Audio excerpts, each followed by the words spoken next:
2 ವರ್ಷ ಆಯ್ತು ಆದ್ರೂ ಮಕ್ಕಳಾಗ್ತಾ ಇಲ್ಲ. ಸೊ ಎಲ್ಲೋ ಅವರು ಒಂದು ಸೇರುವಂತಹ ಸಮಯ ಸಂದರ್ಭ ಏನಿರುತ್ತೆ ಅದು ಕೂಡ ಇಂಪಾರ್ಟೆಂಟ್ ಆಗುತ್ತೆ ಅಂತ ಹೇಳಿ. ಸೊ ಒಂದು ಗಂಡು ಅಥವಾ ಹೆಣ್ಣು ಮಗುವನ್ನು ಬಯಸುವಂತಹ ಸಂದರ್ಭದಲ್ಲಿ ಯಾವ ಸಂದರ್ಭದಲ್ಲಿ ಅವರಿಬ್ರು ಸೇರ್ಬೇಕು? ಆಕ್ಚುಲಿ ತುಂಬಾ ಜನಕ್ಕೆ ಈ ನಾಲೆಜೇ ಇರಲ್ಲ. ಪೀರಿಯಡ್ಸ್ ಆಗಿದ ತಕ್ಷಣ ಕಾಂಟ್ಯಾಕ್ಟ್ ಇದ್ರೆ ಮಾತ್ರ ಆಗತ್ತೆ ಅಂತೆಲ್ಲ ಅನ್ಕೊಂಡಿರ್ತಾರೆ. ಆಕ್ಚುಲಿ ಅದಲ್ಲ. ಸೊ ಅವ್ರಿಗೆ ಪೀರಿಯಡ್ಸ್ ಆಗಿ ಕಂಪ್ಲೀಟ್ ಆಗಿ ಬ್ಲೀಡಿಂಗ್ ನಿಲ್ಲತ್ತಲ್ಲ, ಅದಾದ್ಮೇಲೆ ಎಗ್ದು ಕಂಪ್ಲೀಟ್ ಆಗಿ ಡೆವಲಪ್ಮೆಂಟ್ ಸ್ಟಾರ್ಟ್ ಆಗೋದು. ಪೀರಿಯಡ್ಸ್ ಆಗಿ 12th 13th 14th day mid cycle ಅಲ್ಲಿ ಎಗ್ ಫುಲ್ಲಿ ಡೆವಲಪ್ ಆಗಿ ರಪ್ಚರ್ ಆಗುತ್ತೆ.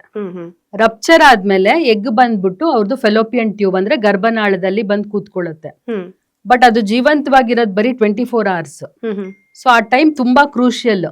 ಅವ್ರು ಆ ಟೈಮಲ್ಲಿ ಕಾಂಟ್ಯಾಕ್ಟ್ ಇಲ್ಲ ಅಂದ್ರೆ, ಆ ಮಿಸ್ ಆಗೋಯ್ತು ಅಂದ್ರೆ ನೆಕ್ಸ್ಟ್ ಮಂತ್ ಮತ್ತೆ ಮಿಡ್ ಸೈಕಲ್ ಕೊಟ್ಟೋಗುತ್ತೆ. ಸೊ ಸುಮಾರು ಜನಕ್ಕೆ ಈ ನಾಲೆಜ್ ಇರಲ್ಲ. ಸೊ ನಾವು ಅವ್ರಿಗೆ ಹೇಳ್ತೀವಿ ಓವ್ಯುಲೇಷನ್ ಅನ್ನೋದು ಯಾವ ಟೈಮಲ್ಲಿ ಆಗುತ್ತೆ, ನೀವು ಸ್ಕ್ಯಾನ್ ಮೂಲಕ ಎಗ್ ಬೆಳವಣಿಗೆ ಆಗ್ತಿದ್ಯಾ ಇಲ್ವಾ ಅಂತ ಚೆಕ್ ಮಾಡಿಸ್ಕೊಳ್ಳಿ. ಅದು ಕಂಪ್ಲೀಟ್ ಡೆವಲಪ್ ಆದಾಗ ಬಿಡುಗಡೆ ಆಗೋ ಟೈಮ್ನ ನಾವು ಹೇಳ್ತೀವಿ. ಆ ಟೈಮಲ್ಲಿ ನೀವು ಕಾಂಟ್ಯಾಕ್ಟ್ ಇದ್ರೆ ಕರೆಕ್ಟ್ ಆಗಿ ನೀವು ಕನ್ಸೀವ್ ಆಗ್ತೀರಾ ಅಂತ ಹೇಳ್ತೀವಿ. ಅಕಸ್ಮಾತ್ ಅವ್ರು ಡಾಕ್ಟರ್ ಹತ್ರ ಬರಕ್ ಆಗ್ತಿಲ್ಲ, ಸ್ಕ್ಯಾನ್ ಮಾಡ್ಸಕ್ ಆಗ್ತಿಲ್ಲ ಅಂದ್ರೆ 10th ಡೇ ಇಂದ 16th or 18th ಡೇ ಆ ಮಿಡ್ಲ್ ಇರುತ್ತಲ್ಲ, ಅದು ಫರ್ಟೈಲ್ ಪೀರಿಯಡ್. ಆ ಟೈಮಲ್ಲಿ ಅವ್ರು ಕಾಂಟ್ಯಾಕ್ಟ್ ಇಟ್ಕೊಂಡ್ರೆ ಪ್ರಾಪರ್ ಆಗಿ ಅಟ್ಲೀಸ್ಟ್ 1 ಡೇ ಬಿಟ್ಟು 1 ಡೇ ಅವ್ರ ಪ್ರೆಗ್ನೆನ್ಸಿ ಆಗೋ ಚಾನ್ಸಸ್ ತುಂಬಾ ಹೈ ಇರುತ್ತೆ. ಸುಮಾರು ಜನ ಏನ್ ಮಾಡ್ತಿರ್ತಾರೆ, ನಮಗ್ ಮಕ್ಳು ಬೇಡ ಅಂತ ಫ್ಯಾಮಿಲಿ ಪ್ಲಾನಿಂಗ್ ಮಾಡ್ತಿರ್ತಾರಲ್ಲ, ಅವ್ರು ಆ ಟೈಮಲ್ಲಿ ಕಾಂಟ್ಯಾಕ್ಟ್ ಇರಬಾರ್ದು. ಅವಾಗ ಅವ್ರು ಕನ್ಸೀವ್ ಆಗಲ್ಲ.